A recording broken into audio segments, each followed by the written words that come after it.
সূরা আত-তাওবা। বারাআতুম মিনাল্লাহি ওয়া রাসূলিহি ইলাল্লাযীনা আহাদতুম মিনাল মুশরিকিন فسيحوا في الأرض 4 أشهر واعلموا أنكم غير معجز الله وأن الله مخزي الكافرين وأذان من الله ورسوله إلى الناس يوم الحج الأكبر أن الله بريء من المشركين ورسوله فإن تبتم فهو خير لكم وإن توليتم فاعلموا أنكم غير معجز الله وبشر الذين كفروا بعذاب أليم পরম করুণাময় আল্লাহর নামে শুরু করছি। সম্পর্ক ছিন্ন করার কথা ঘোষণা করা হলো আল্লাহ ও তার রসূলের পক্ষ থেকে যেসব মুশরিকের সাথে তোমরা চুক্তি করেছিলে তাদের সাথে। কাজেই তোমরা দেশের মধ্যে আরও 4 মাসকাল চলাফেরা করে নাও এবং জেনে রেখো তোমরা আল্লাহকে অক্ষম ও শক্তিহীন করতে পারবে না, আর আল্লাহ সত্য অস্বীকারীদের অবশ্যই লাঞ্ছিত করবেন। আল্লাহ ও তার রসূলের পক্ষ থেকে বড় হজ্জের দিন সমস্ত মানুষের প্রতি সাধারণ ঘোষণা করা হচ্ছে। আল্লাহ মুশরিকদের থেকে দায়িত্বমুক্ত এবং তার রসূলও। এখন যদি তোমরা তওবা করে নাও তাহলে তা তোমাদেরই জন্য ভালো, আর যদি মুখ ফিরিয়ে নাও তাহলে খুব ভালো করেই বুঝে নাও তোমরা আল্লাহকে শক্তি সামর্থ্যহীন করতে পারবে না। আর হে নবী, অস্বীকারীদের কঠিন আযাবের সুখবর দিয়ে দাও। ইল্লাল্লাযীনা আহাদতুম মিনাল মুশরিকিনা সুম্মা লাম ইয়ানকুসুকুম শাইআন ওয়া লাম ইউযাহিরু আলাইকুম আহাদান ফাআতিম্মু ইলাইহিম আহদাহুম ইলা মুদ্দাতিহিম ইন্নাল্লাহা ইউহিব্বুল মুত্তাকিন। তবে যেসব মুশরিকের সাথে তোমরা চুক্তি করেছ তারপর তারা তোমাদের সাথে নিজেদের চুক্তি রক্ষায় কোনো ত্রুটি করেনি, আর তোমাদের বিরুদ্ধে কাউকে সাহায্যও করেনি তাদের ছাড়া। এই ধরনের লোকদের সাথে তোমরাও নির্দিষ্ট মেয়াদ পর্যন্ত চুক্তি পালন করবে, কারণ আল্লাহ তাকওয়া তথা সংযম অবলম্বনকারীদেরকে পছন্দ করেন। فإذا انسلخ الأشهر الحرم فاقتلوا المشركين حيث وجدتموهم وخذوهم واحصروهم واقعدوا لهم كل مرصد فإن تابوا وأقاموا الصلاة وآتوا الزكاة فخلوا سبيلهم إن الله غفور رحيم وإن أحد من المشركين استجارك فأجره حتى يسمع كلام الله ثم أبلغه مأمنه ذلك بأنهم قوم لا يعلمون। অতএব হারাম মাসগুলো অতিবাহিত হয়ে গেলে মুশরিকদের যেখানে পাও হত্যা করো এবং তাদের ধরো, ঘেরাও করো এবং প্রত্যেক ঘাঁটিতে তাদের জন্য ওঁত পেতে বসে থাকো। তারপর যদি তারা তাওবা করে, নামাজ কায়েম করে ও যাকাত দেয় তাহলে তাদের ছেড়ে দাও। আল্লাহ ক্ষমাশীল ও করুণাময়। আর যদি মুশরিকদের কোনো ব্যক্তি আশ্রয় প্রার্থনা করে, তোমার কাছে আসতে চায় যাতে সে আল্লাহর কালাম শুনতে পারে, তাহলে তাকে আল্লাহর কালাম শোনা পর্যন্ত আশ্রয় দাও। তারপর তাকে তার নিরাপদ জায়গায় পৌঁছিয়ে দাও। এরা অজ্ঞ বলেই এটা করা উচিত। كيف يكون للمشركين عهد عند الله وعند رسوله إلا الذين عاهدتم عند المسجد الحرام فما استقاموا لكم فاستقيموا لهم إن الله يحب المتقين كيف وإن يظهروا عليكم لا يرقبوا فيكم إلا ولا ذمة يرضونكم بأفواههم وتأبى قلوبهم وأكثرهم فاسقون اشتروا بآيات الله ثمنا قليلا فصدوا عن سبيله إنهم ساء ما كانوا يعملون মুশরিকদের জন্য আল্লাহ ও তার রসুলের কাছে কোনো নিরাপত্তার অঙ্গীকার কেমন করে হতে পারে? তবে যাদের সাথে তোমরা চুক্তি সম্পাদন করেছিলে মসজিদে হারামের কাছে, তাদের কথা স্বতন্ত্র। কাজে যতক্ষণ তারা তোমাদের জন্য সোজা সরল থাকে ততক্ষণ তোমরাও তাদের জন্য সোজা সরল থাকো, কারণ আল্লাহ মুত্তাকিদেরকে পছন্দ করেন। তবে তাদের ছাড়া অন্য মুশরিকদের জন্য কোনো নিরাপত্তা চুক্তি কেমন করে হতে পারে, যখন তাদের অবস্থা হচ্ছে এই যে তারা তোমাদের উপর নিয়ন্ত্রণ লাভ করতে পারলে তোমাদের ব্যাপারে কোনো আত্মীয়তার পরোয়া করবে না এবং কোনো অঙ্গীকারের দায়িত্বও নেবে না। তারা মুখের কথায় তোমাদের সন্তুষ্ট করার চেষ্টা করে, কিন্তু তাদের মন তা অস্বীকার করে, আর তাদের অধিকাংশই ফাসিক। তারা আল্লাহর আয়াতের বিনিময়ে সামান্যতম মূল্য গ্রহণ করে নিয়েছে, তারপর আল্লাহর পথে বাধা হয়ে দাঁড়িয়েছে। তারা যা করতে অভ্যস্ত তা অত্যন্ত খারাপ কাজ। لا يرقبون في مؤمن إلا ولا ذمة وأولئك هم المعتدون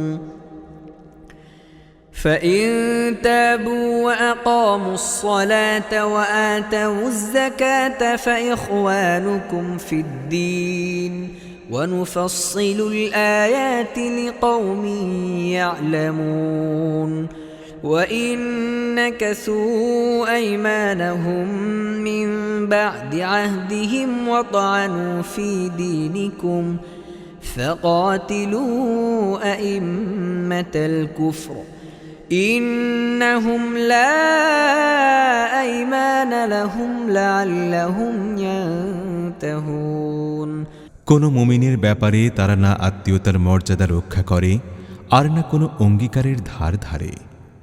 আগ্রাসন ও বাড়াবাড়ি সবসময় তাদের পক্ষ থেকে হয়ে থাকে। কাজে যদি তারা তওবা করে নেয় এবং নামাজ কায়েম করে ও যাকাত দেয়, তাহলে তারা তোমাদের দিনী ভাই। যারা জানে তাদের জন্য আমার বিধান স্পষ্ট করে বর্ণনা করি। আর যদি অঙ্গীকার করার পর তারা নিজেদের কসম ভঙ্গ করে এবং তোমাদের দিনের উপর হামলা চালাতে থাকে, তাহলে কুফরির পতাকাবাহীদের সাথে যুদ্ধ করো, কারণ তাদের কসম বিশ্বাসযোগ্য নয়। হয়তো এরপর তরবারির ভয়েই তারা নিরস্ত হবে। ألا تقاتلون قوما نكثوا أيمانهم وهموا بإخراج الرسول وهم بدؤوكم أول مرة أتخشونهم فالله أحق أن تخشوه إن كنتم مؤمنين قاتلوهم يعذبهم الله بأيديكم ويخزهم وينصركم عليهم ويشف صدور قوم مؤمنين ويذهب غيظ قلوبهم ويتوب الله على من يشاء والله عليم حكيم তোমরা কি লড়াই করবে না এমন লোকদের সাথে যারা নিজেদের অঙ্গীকার ভঙ্গ করে এসেছে এবং যারা রসুলকে দেশ থেকে বের করে দেবার দুর্ভিসন্ধি করেছিল, আর বাড়াবাড়ির সূচনা তারাই করেছিল? তোমরা কি তাদেরকে ভয় করো যদি তোমরা মুমিন হয়ে থাকো তাহলে আল্লাহকে ভয় করাই তোমাদের জন্য অধিক সমচীন। তাদের সাথে লড়াই করো, আল্লাহ তোমাদের হাতে তাদের শাস্তি দিবেন, তাদেরকে লাঞ্ছিত ও অপদস্থ করবেন। তাদের মোকাবেলায় তোমাদের সাহায্য করবেন এবং অনেক মুমিনের অন্তর শীতল করে দিবেন, আর তাদের অন্তরের জ্বালা জড়িয়ে দেবেন এবং যাকে ইচ্ছা তওবা করার তৌফিকও দান করবেন। আল্লাহ সব কিছু জানেন এবং তিনি মহাজ্ঞানী। أم حسبتم أن تتركوا ولما يعلم الله الذين جاهدوا منكم ولم يتخذوا من دون الله ولا رسوله ولا المؤمنين وليجة والله خبير بما تعملون।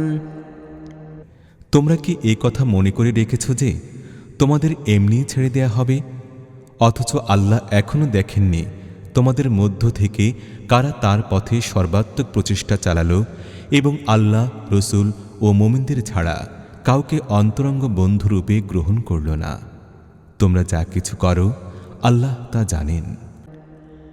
ما كان للمشركين أن يعمروا مساجد الله شاهدين على أنفسهم بالكفر أولئك حبطت أعمالهم وفي النار هم خالدون إنما يعمر مساجد الله من آمن بالله واليوم الآخر وأقام الصلاة وآتى الزكاة ولم يخش إلا الله فعسى أولئك أن يكونوا من المهتدين।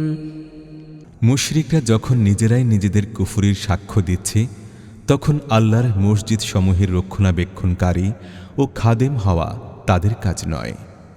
তাদের সমস্ত আমল বরবাদ হয়ে গেছে এবং তাদেরকে চিরকাল জাহান্নামে থাকতে হবে। তারাই হতে পারে আল্লাহর মসজিদ আবাদকারী, রক্ষণাবেক্ষণকারী ও সেবক, যারা আল্লাহ ও পরকালকে মানে, নামাজ কায়েম করে, যাকাত দেয় এবং আল্লাহকে ছাড়া আর কাউকে ভয় করে না। তাদেরই ব্যাপারে আশা করা যেতে পারে যে তারা সঠিক সোজা পথে চলবে। أجعلتم سقاية الحاج وعمارة المسجد الحرام كمن آمن بالله واليوم الآخر وجاهد في سبيل الله لا يستوون عند الله والله لا يهدي القوم الظالمين। তোমরা কি হাজীদের পানি পান করানো এবং মসজিদে হারামের রক্ষণাবেক্ষণ করাকে এমন ব্যক্তিদের কাজের সমান মনে করে নিয়েছ যারা ঈমান এনেছে আল্লাহর প্রতি ও পরকালের প্রতি এবং সংগ্রাম সাধনা করেছে আল্লাহর পথে? এ উভয় দল আল্লাহর কাছে সমান নয়। আল্লাহ জালেমদের পথ দেখান না। الذين آمنوا وهاجروا وجاهدوا في سبيل الله بأموالهم وأنفسهم أعظم درجة عند الله وأولئك هم الفائزون يبشرهم ربهم برحمة منه ورضوان وجنات لهم فيها نعيم مقيم خالدين فيها أبدا إن الله عنده أجر عظيم। আল্লাহর কাছে তো তারাই উচ্চ মর্যাদার অধিকারী যারা ঈমান এনেছে এবং তার পথে ঘরবাড়ি ছেড়েছে ও ধন প্রাণ সমর্পণ করে জিহাদ করেছে, তারাই সফলকাম। তাদের রব তাদেরকে নিজের রহমত, সন্তোষ ও এমন জান্নাতের সুখবর দেন যেখানে তাদের জন্য রয়েছে চিরস্থায়ী সুখের সামগ্রী, সেখানে তারা চিরকাল থাকবে। অবশ্যই আল্লাহর কাছে কাজের প্রতিদান দেবার জন্য অনেক কিছুই রয়েছে। يا أيها الذين آمنوا لا تتخذوا آباءكم وإخوانكم أولياء إن استحبوا الكفر على الإيمان ومن يتولهم منكم فأولئك هم الظالمون হে ঈমানদারগণ, তোমাদের বাপ ও ভাইরা যদি ঈমানের উপর কুফরিকে প্রাধান্য দেয়, তাহলে তাদেরকেও নিজেদের বন্ধু হিসেবে গ্রহণ করো না। তোমাদের মধ্যে যারা তাদেরকে বন্ধু হিসেবে গ্রহণ করবে তারাই জালেম। قل إن كان آباؤكم وأبناؤكم وإخوانكم وأزواجكم وعشيرتكم وأموال اقترفتموها وتجارة تخشون كسادها ومساكن ترضونها أحب إليكم من الله ورسوله وجهاد في سبيله فتربصوا حتى يأتي الله بأمره والله لا يهدي القوم الفاسقين হে নবী, বলে দাও, যদি তোমাদের পিতা, তোমাদের সন্তান, তোমাদের ভাই, তোমাদের স্ত্রী, তোমাদের আত্মীয় স্বজন, তোমাদের উপার্জিত সম্পদ, তোমাদের যে ব্যবসায় মন্দা দেখা দেওয়ার ভয়ে তোমরা তটস্থ থাকো এবং তোমাদের যে বাসস্থানকে তোমরা খুবই পছন্দ করো, এসব যদি আল্লাহ ও তার রসুল এবং তার পথে জিহাদ করার চাইতে তোমাদের কাছে বেশি প্রিয় হয়, তাহলে আল্লাহর ফয়সালা তোমাদের কাছে না আসা পর্যন্ত অপেক্ষা করো। আল্লাহ ফাসিকদেরকে কখনো সত্য পথের সন্ধান দেন না। لقد نصركم الله في مواطن كثيرة ويوم حنين إذ أعجبتكم كثرتكم فلم تغن عنكم شيئا وضاقت عليكم الأرض بما رحبت ثم وليتم مدبرين ثم أنزل الله سكينته على رسوله وعلى المؤمنين وأنزل جنودا لم تروها وعذب الذين كفروا وذلك جزاء الكافرين ثم يتوب الله من بعد ذلك على من يشاء والله غفور رحيم এর আগে আল্লাহ বহু ক্ষেত্রে তোমাদের সাহায্য করেছেন। এই তো সেদিন হুনাইনের যুদ্ধের দিন তার সাহায্যের অভাবনীয় রূপ তোমরা দেখেছ। সেদিন তোমাদের মনে তোমাদের সংখ্যাধিক্যের অহমিকা ছিল, কিন্তু তা তোমাদের কোনো কাজে আসেনি। আর এত বড় বিশাল পৃথিবীও তোমাদের জন্য সংকুচিত হয়ে গিয়েছিল এবং তোমরা পেছন ফিরে পালিয়ে গিয়েছিলে। তারপর আল্লাহ তাঁর প্রশান্তি নাজিল করেন তার রসুলের উপর ও মুমিনদের উপর, এবং এমন সেনাদল নামান যাদেরকে তোমরা চোখে দেখতে পাচ্ছিলে না, এবং সত্য অস্বীকারীদের শাস্তি দেন, কারণ যারা সত্য অস্বীকার করে এটাই তাদের প্রতিফল। তারপর তোমরা এও দেখেছ, এইভাবে শাস্তি দেবার পর আল্লাহ যাকে ইচ্ছা তওবার তাওফিক দান করেন। আল্লাহ ক্ষমাশীল ও করুণাময়। يا أيها الذين آمنوا إنما المشركون نجس فلا يقربوا المسجد الحرام بعد عامهم هذا وإن خفتم عيلة فسوف يغنيكم الله من فضله إن شاء إن الله عليم حكيم قاتلوا الذين لا يؤمنون بالله ولا باليوم الآخر ولا يحرمون ما حرم الله ورسوله ولا يدينون دين الحق من الذين أوتوا الكتاب حتى يعطوا الجزية عن يد وهم صاغرون হে ইমানদারগণ, মুশরিকরা তো অপবিত্র, কাজে এই বছরের পর তারা যেন আর মসজিদে হারামের কাছে না আসে। আর যদি তোমাদের দারিদ্র্যের ভয় থাকে, তাহলে আল্লাহ চাইলে তার নিজ অনুগ্রহে শীঘ্রই তোমাদের অভাবমুক্ত করে দেবেন। আল্লাহ সব কিছু জানেন ও তিনি প্রজ্ঞাময়। আহলে কিতাবদের মধ্য থেকে যারা আল্লাহ ও পরকালে ঈমান আনে না, যা কিছু আল্লাহ ও তার রসুল হারাম গণ্য করেছেন তাকে হারাম করে না এবং সত্য দিনকে নিজেদের দিনে পরিণত করে না, তাদের সাথে যুদ্ধ করো যে পর্যন্ত না তারা নিজের হাতে জিজিয়া দেয় ও পদানত হয়ে থাকে।